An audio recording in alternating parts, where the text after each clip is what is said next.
নমস্কার, আমি শর্মিলা ঘোষ।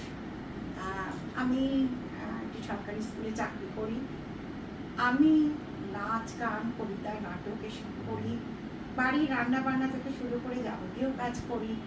তো অনেক সময় আমার বন্ধুরা বলে, আচ্ছা তুই কি খাস সারাদিনে, যে এত তুই ভীষণ মানে একদম ফুল এনার্জি নিয়ে থাকিস। তো আমার মনে হলো এটা আমি একটু শেয়ার করি। যার ভালো লাগবে সে নেবে, যার ভালো লাগবে না সে নেবে না, অথবা যেটুকু নেব মনে করবে সে নিতে পারে।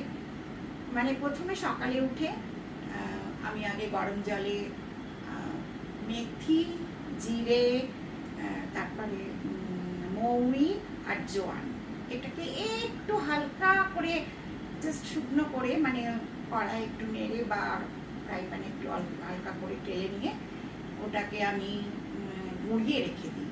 কারণ আমার হাতে তো সময় ভীষণ কম, আমি তো 10টার সময় বেরিয়ে যাই স্কুলে যাওয়ার জন্য।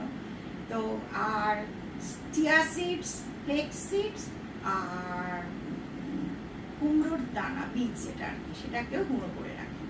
তো একটু হালকা গরম জলে আমি আর আমার হাজব্যান্ড দুজনেই খাই।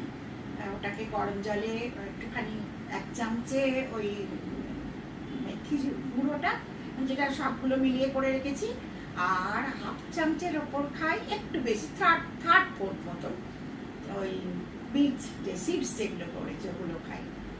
তারপরে ওগুলোকে গুঁড়ো একটু গরম জলে খেয়ে আমি 4টে অ্যালমন্ডস খাই। অ্যালমন্ডস শরীর বেশি ভালো নয় শরীরের জন্য, কিন্তু এটা খুব ভালো, এটা কিন্তু কোলেস্টেরল টানে। এটা ডাক্তার আমাকেও বলেছিল যে, এবং আমার হাজব্যান্ডে দেখাতে গেছিল, সেখানেও বলেছিল যে অ্যালমন্ডস খেতে পারেন, কিন্তু বেশি পরিমাণে নয়। আবার যারা মনে করে ভিজিয়ে রাখবে তারাও খেতে পারে।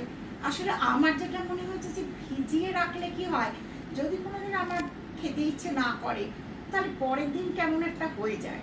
তো সেই জন্য আমি ওটাকে সব ডাস্ট করে রেখে দিই, এবং তাড়াতাড়ি করে আমার খেতেও, চট করে কাজের মাঝে খেতেও সুবিধা হয়।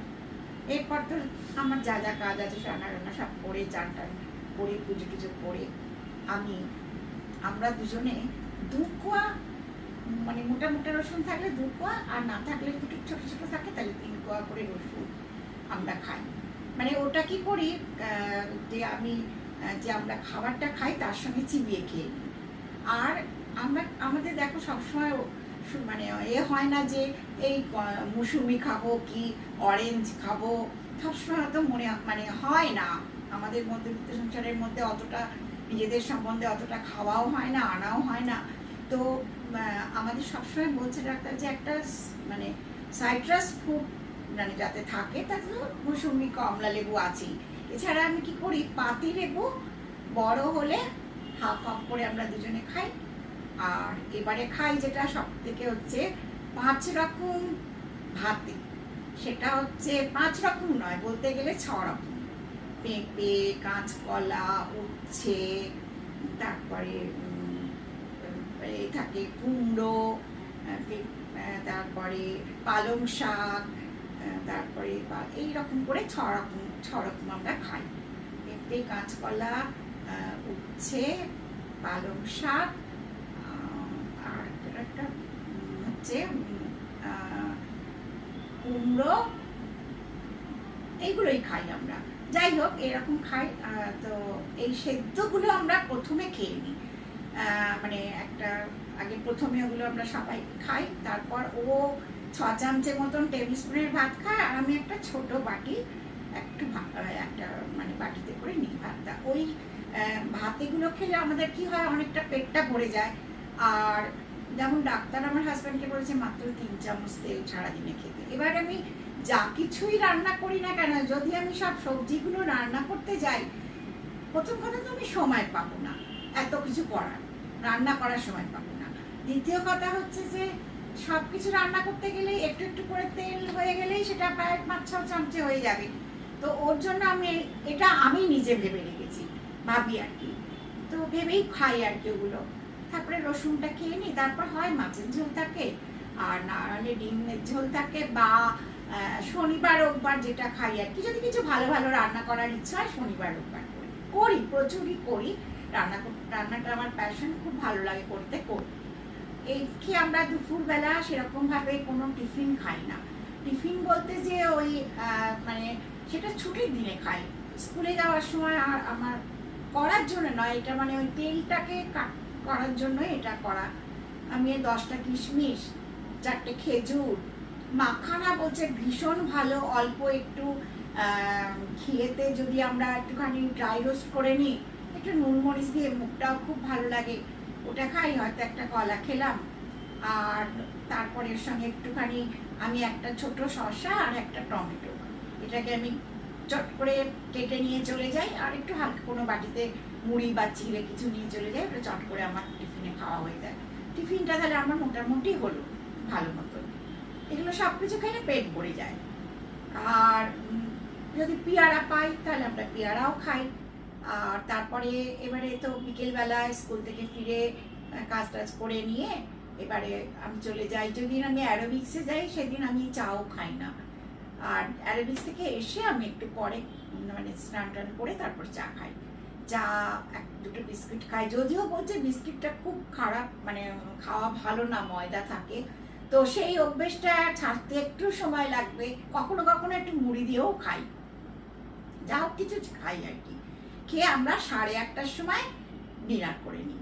ডিনারে আমাদের কি থাকে, যেহেতু আমাদের চিকেন, আমার হাজব্যান্ডকে সব রকম ভেজিটেবলস প্রচুর পরিমাণে খেতে বলেছে, আমিও খাই ভীষণ পরিমাণে। সকালে তো একতরফা থাকেই, এবারে বিকেলে ওই কি করি, বিনস, গাজর, ক্যাপসিকাম, বাঁধাকপি, শীতের দিনে অল্প করে একটু পালং শাক, তারপরে ধনে পাতা, মানে সবুজ যা যা পায়, পেঁয়াজ কলি, যা যা শীতের সবজি থাকে সব দিয়ে দিই।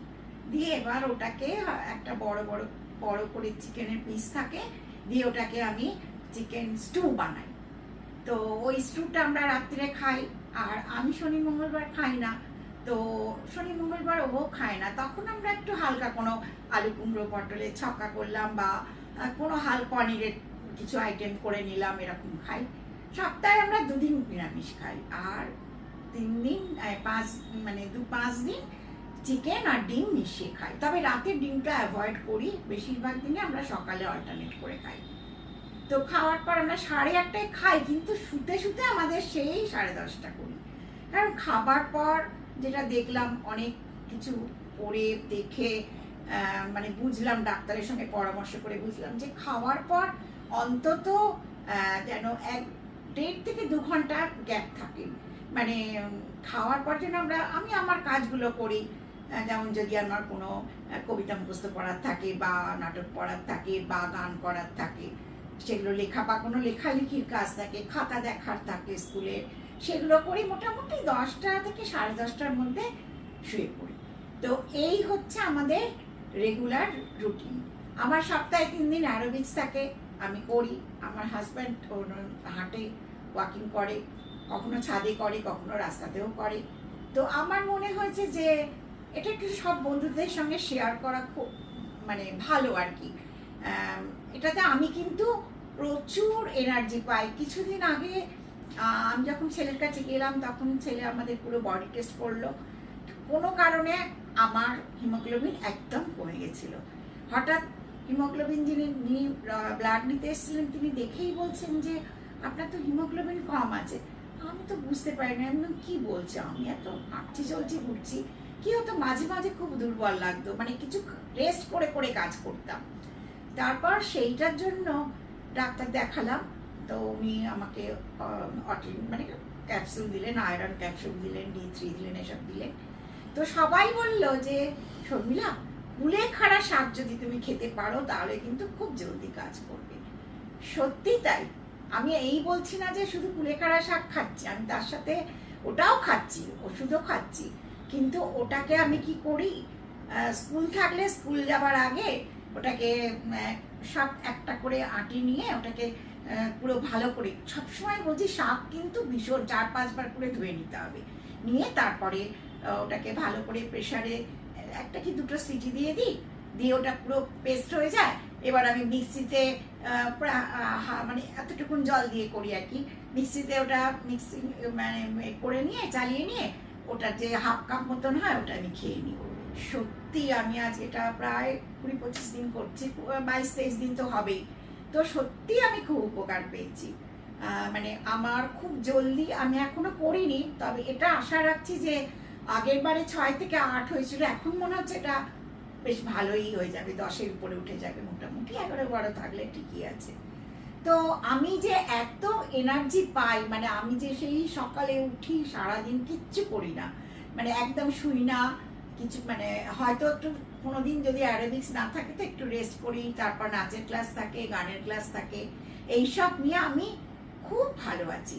তো আমার মনে হলো যে এটা আমি সবাইকার সঙ্গে শেয়ার করি, সেই জন্যে আমি আবার সবাইকে ধন্যবাদ জানিয়ে আমি এটা শেষ করছি আমার এই ভিডিওটা। যদি কেউ ভালো লাগে কিছু কিছু নিতে পারো টিপস, না ভালো লাগলেও শুনে রাখলে, ভালো লাগলো, আমার ইচ্ছে হলো যে আমি এটা সবাইকে, বন্ধু সবার সঙ্গে এটা শেয়ার করে দেবো। নমস্কার, আমি এখন এটা শেষ করছি।